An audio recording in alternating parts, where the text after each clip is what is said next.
Hi viewers, welcome to news analysis. నేను మీ కృష్ణ. ఆంధ్రప్రదేశ్లో ఉన్నటువంటి ప్రధానమైనటువంటి వార్తలు ఏంటి అనేవి మనం అనాలిసిస్ చేసేటువంటి ప్రయత్నం అయితే చేద్దాం. ఈనాడు కుమ్మరించేస్తోంది. వేల కోట్ల రూపాయలు వెదజల్లుతున్న పార్టీ. కార్యకర్తలకు 50,000, నాయకులకు 50 లక్షలు. ఇప్పటికే తొలి విడతలో అభ్యర్థులకు దాదాపు 3,500 కోట్లు. 5 ఏళ్లలో 100 కోట్లకు పడగలెత్తిన పలువురు అభ్యర్థులు. వారు సొంతంగా పెట్టే ఖర్చుకు పార్టీ ఇచ్చింది అదనం. సొంత పార్టీ నాయకులనే కొనేస్తున్నారు అంటూ అధికార వైఎస్ఆర్సీపీకి చెందినటువంటి దుశ్చర్యలను వీళ్ళు ప్రధానంగా తీసుకొని వార్త రాయడం జరిగింది. వాలంటీర్లకు నెలకు 10,000, సామాజిక పింఛన్లు 4,000కు పెంపు, దివ్యాంగులకు 6,000, అభివృద్ధిని పరుగులు పెట్టిస్తామంటూ చంద్రబాబు గారు చెప్పినటువంటి వ్యాఖ్యల్ని, చంద్రబాబు గారు చేసినటువంటి వ్యాఖ్యల్ని తీసుకొని ప్రధానంగా వీరు ఆర్టికల్ రాయడం జరిగింది. వచ్చేది కూటమి ప్రభుత్వమే. పవన్ కళ్యాణ్ ఎమ్మెల్యేల పేరుతో జగన్ గూడుపుటాని, వాలంటీర్లకు శిక్షణ కోసం అంటూ నియామకం, ప్రభుత్వానికి సమాంతరంగా సొంత సైన్యం, 4.5 ఏళ్ల పాటు జీతభత్యాలుగా 260 కోట్లు ప్రజాధనం, ప్రజలు ఓటర్ల సమస్య సమాచారం సేకరించి గుప్పిట, ఇప్పుడు వైకాపా అనుకూల ప్రచారానికి వినియోగం. సో ఎమ్మెల్యేల పేరుతో జగన్మోహన్ రెడ్డి గూడుపుటాని చేసేందుకు సిద్ధమయ్యాడు అంటూ కూడా ఒక వార్త వీరు మన ముందుకైతే తీసుకొచ్చారు. అప్పు డే అయిపోలేదు, అప్పుడే అయిపోలేదు. అప్పుకు సంబంధించినటువంటి ప్రస్తావనని మన ముందుకు తీసుకొస్తూ ఈనాడు వారు ప్రధానంగా ఈ వార్త రాయడం జరిగింది. ప్రజా తీర్పుతో తాడేపల్లి కోట బద్దలవ్వాలి అంటూ పవన్ కళ్యాణ్ గారు ఆవేశపూరితంగా మాట్లాడినటువంటి వ్యాఖ్యల్ని తీసుకొని ప్రజా తీర్పుతో తాడేపల్లి కోట బద్దలై తీరాలి అంటూ కూడా ఒక వార్తను ప్రధానంగా వీరు మన ముందుకైతే తీసుకొచ్చారు. పేదోడి కనీస అవసరాలు తీర్చలేని వైకాపాకు బుద్ధి చెప్పండి అంటూ షర్మిల గారు నిన్న చేసినటువంటి కొన్ని వ్యాఖ్యలను తీసుకొని మృతదేహాన్ని ఇంటికి చేర్చుకోలేని దుస్థితిలో రాష్ట్ర ప్రజలు, ఇళ్లకు గ్రామాలకు మేలు చేయడం అంటే ఇదేనా అంటూ షర్మిల గారు నిన్న జగన్మోహన్ రెడ్డిని ఉద్దేశించి ప్రశ్నించినటువంటి వ్యాఖ్యల్ని తీసుకొని వీరు ఆర్టికల్ రాయడం జరిగింది. డీకే సోదరులతో వైఎస్ షర్మిల చర్చలు అంటూ కూడా వైఎస్ షర్మిలకు సంబంధించినటువంటి ఒక వార్తను ప్రధానంగా మన ముందుకు తీసుకొచ్చారు. వైకాపా కోడ్ నడుస్తోంది, కేంద్ర ఎన్నికల సంఘం కోడ్ నడవట్లేదు, వైకాపా కోడ్ నడుస్తోంది అంటూ కూడా ప్రధానంగా వీరు ఈ వార్తని మన ముందుకైతే తీసుకురావడం జరిగింది. ఎంతైనా తీసుకోండి, ఓట్లు మాత్రం వేయించండి అంటూ వైఎస్ఆర్సీపీకి సంబంధించినటువంటి కొంతమంది నాయకులు కోట్ల రూపాయలు కుమ్మరించి ఓటు వేయించుకునేందుకు సిద్ధమైనటువంటి పరిస్థితిని మనకు వివరిస్తూ ఈ ఆర్టికల్ ప్రధానంగా మన ముందుకు తీసుకొచ్చారు. నెక్స్ట్, రోడ్లేయని జగన్ ఓ జనహంతక చక్రవర్తి అంటూ జగన్మోహన్ రెడ్డికి సంబంధించినటువంటి ఒక పిక్చర్ని మన ముందుకైతే తీసుకొచ్చారు. రోడ్లు వేయని జగన్ ఒక జనహంతక చక్రవర్తి అంటే ఇప్పటికే ప్రతిపక్షాలన్నీ కూడా ఆరోపణలు చేస్తున్నాయి, జగన్మోహన్ రెడ్డి శవరాజకీయాలు చేస్తున్నారు అంటూ కూడా ఆరోపణలు చేస్తున్నటువంటి నేపథ్యంలో రోడ్లేయని జగన్ ఓ జనహంతక చక్రవర్తి అంటూ పిట్టల దొర జగన్ అంటూ జగన్మోహన్ రెడ్డి పిక్చర్ని మన ముందుకైతే తీసుకురావడం జరిగింది. జగనన్న పాపాలు అంటూ జగన్మోహన్ రెడ్డి పాలనలో జరిగినటువంటి అవకతవకలు, అవినీతి, అలాగే అక్రమాలు అన్నీ కూడా దీంట్లో జగన్మోహన్ రెడ్డి పాపాలు అంటూ ఒక ఆర్టికల్ని ప్రధానంగా వీళ్ళు మన ముందుకు తీసుకురావడం జరిగింది. 3 ముక్కలాటతో ఏపీకి రాని ఆర్బీఐ, రాజధాని ఏదో తెలియక ప్రాంతీయ కార్యాలయం ఏర్పాటు చేయలేకపోయామని వెల్లడి. 3 ముక్కలాటతో ఏపీకి రాని ఆర్బీఐ.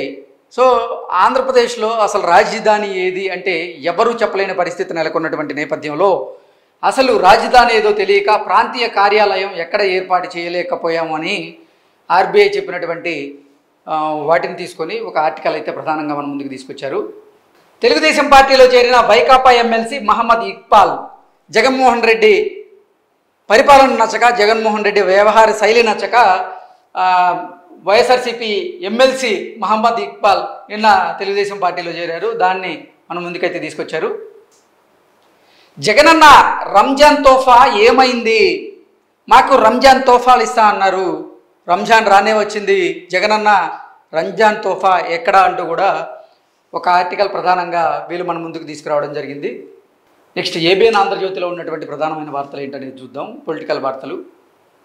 ఆంధ్రప్రదేశ్కు ఇక మంచి రోజులే, పొత్తు మా కోసం కాదు మీకోసమే అంటూ చంద్రబాబు గారు చెప్పినటువంటి మాటల్ని ఇతివృత్తంగా తీసుకొని వీళ్ళు ఆర్టికల్ రాయడం జరిగింది. ఉద్యోగులను ముంచాడు, సిపిఎస్ రద్దు చేస్తానని మోసగించాడు, వారికి ఓపీఎస్ ఇవ్వాలని బాబును కోరుతున్నా ఆంధ్రప్రదేశ్కి ఇక మంచి రోజులు రాబోతున్నాయి అంటూ పవన్ కళ్యాణ్ గారు చెప్పినటువంటి మాటలను ఇతివృత్తంగా తీసుకొని ఆర్టికల్ రాశారు. ఉద్యోగులను జగన్మోహన్ రెడ్డి నిండా ముంచేశాడు, సిపిఎస్ రద్దు చేస్తానని మోసగించాడు, వారికి ఓపీఎస్ ఇవ్వాలని చంద్రబాబు గారిని కోరుతున్నా త్వరలో కూటమి ప్రభుత్వమే రాబోతుంది, వైసీపీ వాళ్ళను తాట తీసి కూర్చోబెడతాం అంటూ పవన్ కళ్యాణ్ గారు చేసినటువంటి వ్యాఖ్యల్ని ఇతివృత్తంగా తీసుకుని ఈ ఆర్టికల్ని అయితే రాయడం జరిగింది. సిద్ధం సభకు రాకుంటే చంపేస్తాం, వస్తావో చస్తావో తేల్చుకో అంటూ ప్రభుత్వ వైద్యశాలలో క్షత్రియ నాయక్ను పరామర్శిస్తున్నటువంటి టీడీపీ నేత దారు నాయక్ నిన్న సిద్ధం సభకు రాకపోతే చంపేస్తాం, వస్తావో చస్తావో తేల్చుకో అంటూ క్షత్రియ నాయక్ మీద దాడి చేసినటువంటి ఘటనని వెలుగులోకి తీసుకొస్తూ ఈ ఆర్టికల్ని అయితే ప్రధానంగా మన ముందుకు తీసుకొచ్చారు. బండి రవి గూండాగిరి, టీడీపీ కార్యకర్తలపై రాళ్ల దాడి చేసిన వైసీపీ రౌడీ అంటూ అసలు ఎన్నికలను దృష్టిలో పెట్టుకొని వైసీపీ నాయకులు విచ్చలవిడిగా ప్రవర్తిస్తున్నారు, అరాచకాలు చేస్తున్నారంటూ ఒక వార్తను ప్రధానంగా మన ముందుకు తీసుకొచ్చారు. గాలి మారింది, స్వరము మారుతోంది, టీడీపీకి అధికారులు ముందస్తు శుభాకాంక్షలు, ముందు చూపుతో నేతలకు ఫోన్లు, పైనుంచి ఒత్తిళ్లతోనే పొరపాట్లు చేశామని పశ్చాత్తాపాలు, వైసీపీని ఎలా దెబ్బ కొట్టాలో వ్యూహాలు, ఏ అంశాలపై ఆందోళన చేయాలో సలహాలు అంటూ గాలి మారింది, స్వరము మారింది అధికారులది అంటూ ఒక ఆర్టికల్ని ప్రధానంగా మన ముందుకు తీసుకొచ్చారు. సజ్జలపై ఏం చేద్దాం, ఈసీకి సీఈఓ మీనా లేఖ, సలహాదారుపై చర్యలకు ఎన్నికల నియమావళిలో నిబంధనలు లేవు అంటూ ఒక ఆర్టికల్ని ప్రధానంగా మన ముందుకు తీసుకొచ్చారు. దేశం దాటి దారుణం అంటూ మరో వార్తని ప్రధానంగా మన ముందుకు తీసుకురావడం జరిగింది.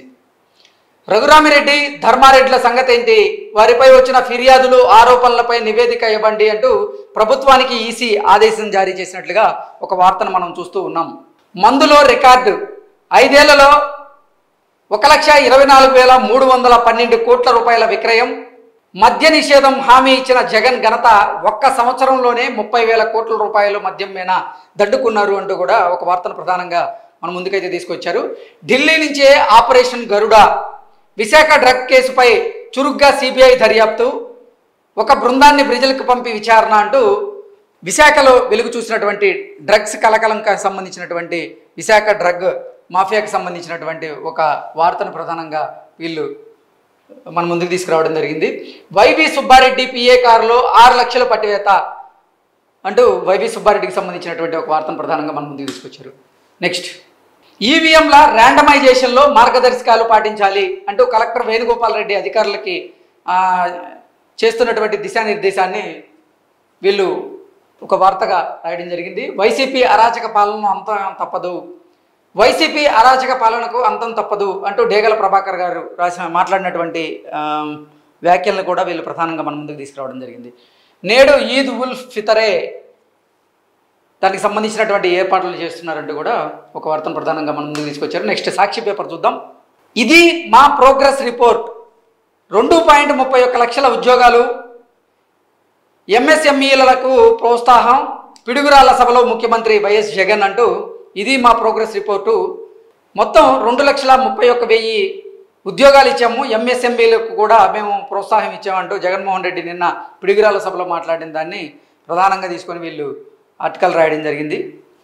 మండుటెండలో అభిమాన సంద్రం అంటూ మేమంతా సిద్ధం బస్సు యాత్ర వెంట పల్నాటి జన సైన్యం అంటూ నిన్న పల్నాడులో జగన్మోహన్ రెడ్డికి సంబంధించినటువంటి మేము సైతం బస్సు యాత్ర కొనసాగుతున్నటువంటి నేపథ్యంలో అక్కడికి వచ్చినటువంటి ప్రజానీకానికి సంబంధించి ఒక వార్తను ప్రధానంగా వీళ్ళు రాయడం జరిగింది. నెక్స్ట్, వైఎస్ఆర్సీపీలోకి టీడీపీ జనసేన నాయకులు అంటూ సీఎం వైఎస్ జగన్ సమక్షంలో చేరిన మాజీ ఎమ్మెల్యేలు కీలక నేతలు.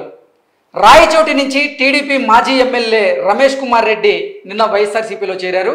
పి గన్నవరం జనసేన నుంచి మాజీ ఎమ్మెల్యే పాముల రాజేశ్వరీదేవి వైఎస్ఆర్సీపీలో చేరారు. అలాగే విజయవాడ పశ్చిమ జనసేన ఇన్ఛార్జ్ పోతిన మహేష్ కూడా నిన్న వైఎస్ఆర్సీపీలో చేరినటువంటి నేపథ్యంలో ఆ వార్తను ప్రధానంగా వీళ్ళు మన ముందుకైతే తీసుకురావడం జరిగింది. పోలవరం పూర్తికి కేంద్రం సాయం అవసరం, అందుకే బీజేపీతో కూటమి కట్టాం, గాడి తప్పిన రాష్ట్రాన్ని గాడిలో పెట్టే శక్తి ఎన్డీఏకే ఉంది, జగన్కు శివరాజకీయాలు కొత్తేమీ కాదు, వాలంటీర్లు రాజకీయాలు చేస్తే వదిలిపెట్టాం, ప్రజాగలం సభలో బాబు పవన్ కళ్యాణ్ వ్యాఖ్యలు, బాబు ప్రసంగిస్తుండగానే వెళ్ళిపోయిన జనం అంటూ నిన్న చంద్రబాబు గారు పవన్ కళ్యాణ్ గారు చేసినటువంటి వ్యాఖ్యల్ని ఇతివృత్తంగా తీసుకొని వీరు ప్రధానంగా ఒక ఆర్టికల్ అయితే రాయడం జరిగింది. దమ్ముంటే ధైర్యం ఉంటే నన్ను విమర్శించి పవన్ అంటూ కిర్లంపూడి ముద్రగడను కలిసిన పిఠాపురం నియోజకవర్గ ప్రజలు ముద్రగడ దమ్ము ధైర్యం ఉంటే నన్ను విమర్శించు పవన్ కళ్యాణ్ అంటూ కూడా ముద్రగడ గారు చేసినటువంటి వ్యాఖ్యలను ప్రధానంగా తీసుకొని వీరు ఒక ఆర్టికల్ రాయడం జరిగింది. మాలలంతా వైఎస్ఆర్సీపీ వెంటే అంటూ ఒక ఆర్టికల్ను కూడా వీరు ప్రధానంగా మన ముందుకైతే తీసుకురావడం జరిగింది. ఇవి ఆంధ్రప్రదేశ్లో ఉన్నటువంటి ప్రధానమైనటువంటి పొలిటికల్ వార్తలు. Thank you so much.